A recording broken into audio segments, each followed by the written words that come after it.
মুহররমের চেতনার সম্পর্কে তুলনা করে দেখি, তাহলে দেখব যে ওই যে বলা হলো যে ডিসপ্যারিটি থাকবে না, বৈষম্য থাকবে না, গণতন্ত্র প্রতিষ্ঠা হবে, আমার ভোট আমি দিতে পারবো এবং আমি ভালো মতো ভাত খেতে পারবো, ভোটের অধিকার ভাতের অধিকার, মানে একটা মুখরোচক স্লোগান।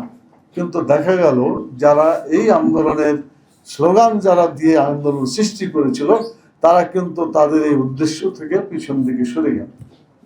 তাদের এই চিন্তা চেতনা মনেই থাকলো না। প্রথমেই এসে তারা দেখা গেল মানুষের মতের উপর আঘাত হানলো, মানুষের স্বাধীনতার উপর তারা আঘাত হানলো। আপনাদের মনে আছে যে সমস্ত দলগুলাকে কি করা হলো, নিষিদ্ধ করা হলো, আর একটা দল তৈরি করা হলো যার নাম ছিল বাকশাল। এই বাকশাল ছাড়া আর কোনো দল সেখানে অ্যালাউ ছিল না। আবার পত্রিকার মধ্যে 4টা পত্রিকা ছাড়া, যে পত্রিকাগুলো সরকারের গুণগান করবে, এই 4টা পত্রিকা ছাড়া কোনো পত্রিকাকে রাখা হলো, সবগুলাই বাতিল করা হলো।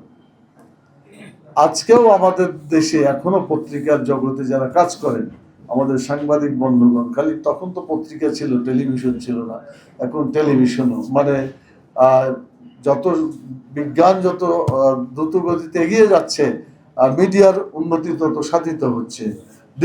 ডিজিটাল যুগে বিভিন্ন পদ্ধতিতে প্রচার মিডিয়া এগিয়ে চলেছে। তো আজকেও যদি আমরা অ্যানালাইসিস করি, বাংলাদেশে এমন কিছু পত্রিকা দেখা যাবে যারা একেবারে গোলামি করার জন্যই তারা এখানে বোধহয় জন্ম হয়েছে, এখনো টিকে আছে, ভবিষ্যতে টিকে থাকার ইতিহাস তাদের আছে। এই যে একটা ইংরেজি পত্রিকা আর একটা বাংলা পত্রিকা, আপনারা বোধহয় জানেন এগুলা, নাকি বলতে হবে?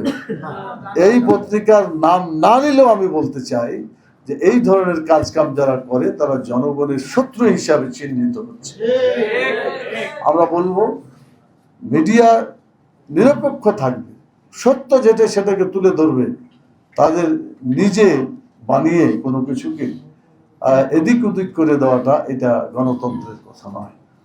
বাংলাদেশে যে ঘটনাটা ঘটেছে তাতে ভোটের অধিকার আসে নাই। কি ভোটের অধিকার আসছে বলে মনে করেন আপনারা? এই আগামী দিনে যে ভোট হওয়ার চিন্তা ভাবনা হচ্ছে, এটা কি সঠিক ভোট হবে বলে আপনারা মনে করছেন? পাটগ্রামের ঘটনা খুব স্পষ্ট করে দিয়েছে।